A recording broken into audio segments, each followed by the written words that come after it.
Hi guys, நம்ம இன்றைக்கி என்ன வீடியோ பார்க்க போகிறோம்னு பார்த்தீங்கன்னா RX 100 இந்த வண்டிக்கு வந்து கார்பரேட்டர் எப்படி க்ளீன் பண்ணி காட்டலாம் அப்படிங்கிறத தான் பார்க்க போகிறோம்.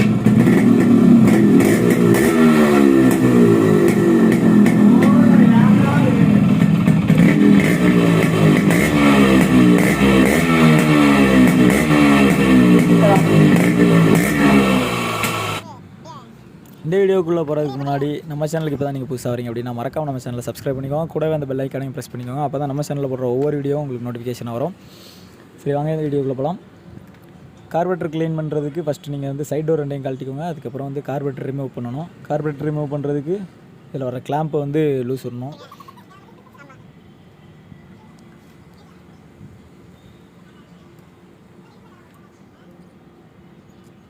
அதுக்கப்புறம் நம்ம பெட்ரோல் டியூபை கழட்டி விட்டுட்டு ஏரோஸ் ரப்பர், இந்த ரப்பருக்கு 2 கிளாம்பு வரும். இந்த வண்டியில் வந்து கிளாம்பு இல்லை, ஸோ அதனால் ரப்பரை வந்து நான் கழட்டிட்டேன். ஸோ நீங்களும் அந்த கிளாம்பை கழட்டிட்டு ரப்பரை கழட்டிக்கோங்க. அதுக்கப்புறம் பார்த்தீங்கன்னா கார்பரேட்டர் வெளியில் வந்துடும். இதில் வந்து கார்பரேட்டரில் ஏர் சர்க்குலேஷன் ஆகிற அந்த இடத்துல வந்து பயங்கரமாக டஸ்ட் இருக்குது. உங்களுக்கு பார்த்தாலே தெரியும் கருப்பாக. ஸோ இதில் வந்து டஸ்ட் இருக்கிறதுனால ஏர் ஃப்ளோ வந்து உள்ளே வந்து அதிகமாக போகாது. ஏர் ஃப்ளோ உள்ளே போகலை அப்படின்னா உங்களுக்கு வந்து ஃபயரிங் ஆர்டர் வந்து கம்மியாகும். ஸோ வந்து எப்படி சொல்கிறது, ஏர் ஃபியூல் மிக்சரே வந்து மேட்ச் இல்லாமல் தான் உள்ளே போகும். அதனால் வந்து ஃபயரிங் ஆர்டர் வந்து தப்பாக இருக்கும். அதனால் ஃபுல்லாக வந்து உங்களுக்கு ஃபயர் ஆகாது. அப்புறம் பார்த்திங்கன்னா இங்கே ஏர் ஃபில்ட்ரு வந்து சுத்தமாக போயிடுச்சு. ஏர் ஃபில்ட்ரு இந்த மாதிரி இருந்துச்சுனால ஏர் வந்து ஒழுங்காக உள்ளே போகாது. இதில் இருக்கிற டஸ்ட்டே வந்து நிறையா கார்பரேட்டருக்கு உள்ளே வரும். ஸோ அதனால் வந்து நம்ம இப்போ கார்பரேட்டரை க்ளீன் பண்ணி போடலாம்.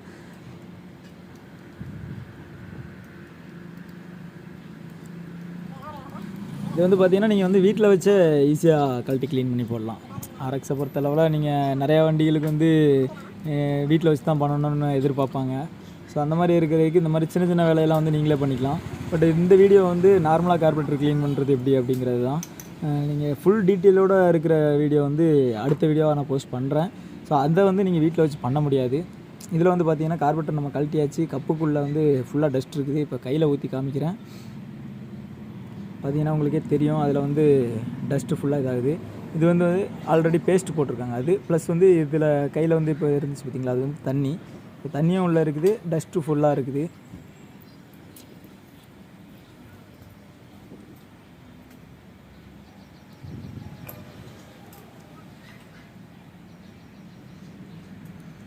இந்த நீடில் வந்து நீங்கள் செக் பண்ணிக்கோங்க. அப்போ தான் வந்து ஓவர்ஃப்ளோ ஆகிற கம்ப்ளைண்ட் வந்து இந்த நீடில் போயிடுச்சுன்னா வரும்.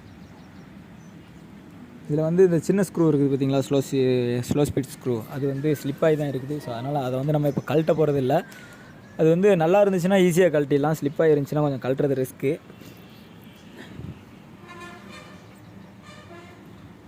இதுதான் வந்து மெயின் ஜெட்டு. இந்த ஜெட்டை நம்ம க்ளீன் பண்ணிக்கலாம். அதுக்கு உள்ளே வந்து ஒரு பின்னு கொடுத்துருப்பாங்க.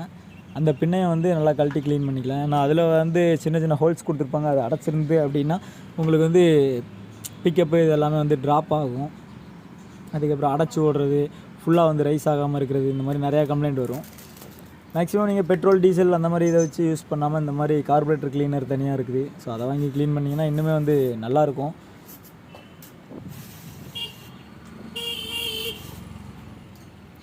நம்ம அடுத்த வீடியோவில் வந்து கார்பரேட்டர்னால் என்ன, கார்பரேட்டரில் வந்து பெட்ரோல் சப்ளைலாம் எப்படி வேலை செய்யுது, ஜெட்டோட ஆல்ட்ருலாம் எப்படி பண்ணுறோம், அதுக்கப்புறம் எத்தனை வகையான ஜெட்லாம் இருக்குது, ஒவ்வொரு வண்டிக்கு என்னென்ன மாடலில் வரும், என்ன நம்பரில் வரும், அப்புறம் நம்ம போர்ட்டிங் பண்ணுற சிலிண்டருக்கு வந்து கண்டிப்பாக கார்பரேட்டர் வந்து ஆல்ட்ரு பண்ணுற மாதிரி தான் இருக்கும்.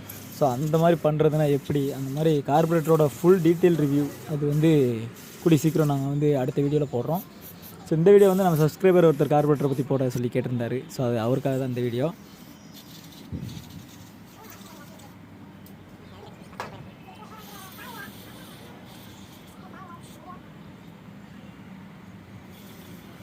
இந்த மாதிரி கார்பரேட்டர் ஸ்ப்ரே வாங்கி யூஸ் பண்ணிங்கன்னா ஈஸியாகவும் இருக்கும். அதே மாதிரி க்ளீன் ஆகிறதும் நல்லாயிருக்கும். ஏன்னா கார்பரேட்டருக்கு உள்ளே வந்து சின்ன சின்ன ஹோல்ஸ் கொடுத்துருப்பாங்க. ஸோ அதில் வந்து எதாவது டஸ்ட் எதாவது அடைச்சிட்டு இருந்துச்சுன்னா இந்த மாதிரி ஸ்ப்ரே யூஸ் பண்ணும்போது உங்களுக்கு வந்து சீக்கிரமாகவே அந்த டஸ்ட் வந்து கிளியர் ஆகிரும்.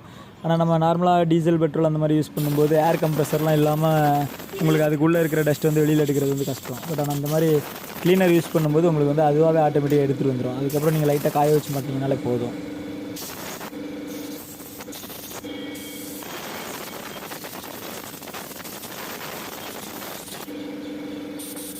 இந்த வண்டிக்கு வந்து பார்த்திங்கன்னா ஃபஸ்ட்டு நம்ம ஸ்டார்ட் பண்ணி காமிக்கும்போது ஸ்லோ ஸ்பீடில் வந்து ரொம்பவே கம்மியாக தான் இருக்கும். நம்ம வந்து டியூனிங் எதுவுமே இதில் அட்ஜஸ்ட் பண்ண போகிறது கிடையாது. ஏன்னா டியூனிங்லாம் வந்து ஆல்ரெடி ஏற்கனவே பண்ண தான். பட் ஆனால் கரெக்டாக தான் இருக்குது. ஆனாலுமே வந்து ஸ்லோ ஸ்பீடு வந்து கம்மியாக தான் ஓடிட்டு இருந்துச்சு. இப்போ நம்ம க்ளீன் பண்ணி மாட்டினதுக்கப்புறம் வந்து உங்களுக்கு வந்து கொஞ்சம் ஜாஸ்தியாக ரைஸ் ஆகும்.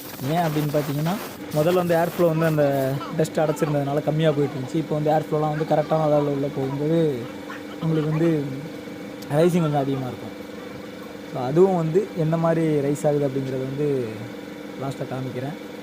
ஸோ இதுதான் வந்து அந்த பின்னு, மெயின் ஜெட்டுக்கு உள்ளே வர்ற பின்னு. இதில் தான் வந்து அந்த சின்ன சின்ன ஹோல்ஸ் வந்து இருக்கும். அது எல்லாமே அடைச்சிருச்சு அப்படின்னாலும் உங்களுக்கு வந்து பிக்கப்பு, மைலேஜ் எதுவுமே வராது. ஸோ அந்த பர்ஃபார்மன்ஸும் கிடைக்காது.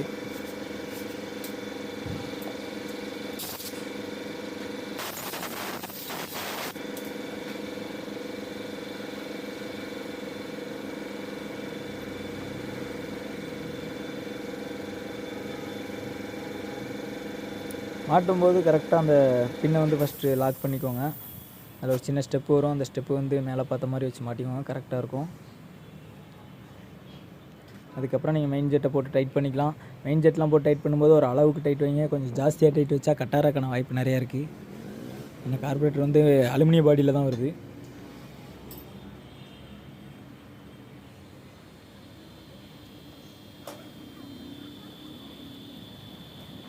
அதே மாதிரி பக்கத்தில் மெயின் ஜெட்டுக்கு பக்கத்தில் அதாவது ஸ்லிப்பாக இருக்குதுன்னு சொன்னேன் பார்த்தீங்களா, அது வந்து இந்த பக்கத்துலேருந்து நீங்கள் பார்த்தீங்கன்னா ஆப்போசிட்டில் தெரியும் ஒரு சின்ன கேப் இருக்கும். ஸோ அந்த கேப் இருக்கிற அளவுக்கு நீங்கள் வந்து நல்லா ஏர் பிடிச்சிக்கோங்க. அப்படி இல்லைன்னா க்ளீனர் வச்சு நல்லா க்ளீன் பண்ணிக்கோங்க. அப்போ தான் வந்து வேறு எதுவும் கம்ப்ளைண்ட் வராது. அதுக்கப்புறம் நீடியல் எல்லாமே கரெக்டாக இருக்குதான்னு செக் பண்ணிவிட்டு நீடியெல்லாம் மாட்டிட்டு ஃப்ளோட்லாம் மாட்டிட்டிங்கன்னா வேலை முடிஞ்சுது. அதுக்கப்புறம் கார்பரேட்டரோட கப்புக்கு வந்து பெருசாக பேஸ்ட் எதுவும் யூஸ் பண்ணாதீங்க. ஸோ பேஸ்ட்டு யூஸ் பண்ணிங்க அப்படின்னா நம்ம கார்பரேட்டரை கழட்டும் போது அந்த கப்புக்குள்ளே நிறையா டஸ்ட் மாதிரி இருந்துச்சு பார்த்தீங்களா. ஸோ அதில் வந்து பாதி பெட்ரோலு, பாதி டஸ்ட்டு ப்ளஸ் வாட்ரு இதெல்லாம் மிக்ஸ் ஆகி தான் உள்ளே இருந்துச்சு. ஸோ அதனால் உங்களுக்கு பெட்ரோல் லீக்கேஜ் ஆகுது அப்படின்னா மேக்ஸிமம் அந்த பேக்கிங் வந்து புதுசு போட்டுருங்க. இதில் வந்து பேக்கிங் நல்லா இருந்துச்சு. ஆனாலுமே பேஸ்ட் போட்டிருக்கிறாங்க. பட் ஆனால் பேஸ்ட் தேவையில்லை. ஸோ நம்ம க்ளீன் பண்ணிவிட்டு பேஸ்ட் எல்லாமே நான் மாட்டியிருக்கிறேன்.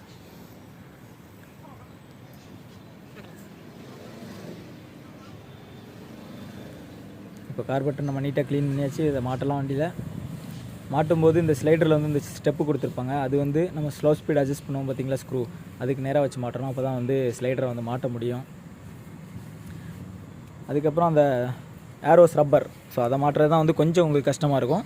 அப்படி கஷ்டமாக இருக்குதுன்னா நீங்கள் ஏர் ஃபில்டர் பாக்ஸை கூட ரிமூவ் பண்ணிவிட்டு அதுக்கப்புறம் மாட்டிக்கலாம். ரொம்ப ஈஸியாக இருக்கும். அப்படி இல்லை ஈஸியாக தான் இருக்குது நான் இப்படியே மாட்டிக்குவேன் அப்படின்னா தாராளமாக இப்படியே மாட்டிக்கலாம்.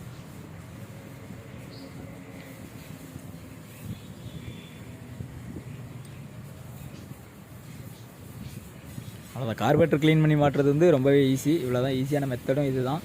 அதனால் நீங்கள் ஈஸியாகவே மாட்டிக்கலாம்.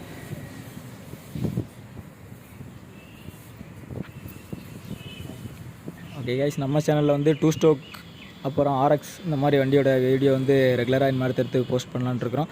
ஸோ இந்த வீடியோஸ்லாம் நீங்கள் மறக்காமல் பார்க்கணும் அப்படின்னா நம்ம சேனலை சப்ஸ்கிரைப் பண்ணி சப்போர்ட் பண்ணுங்கள்.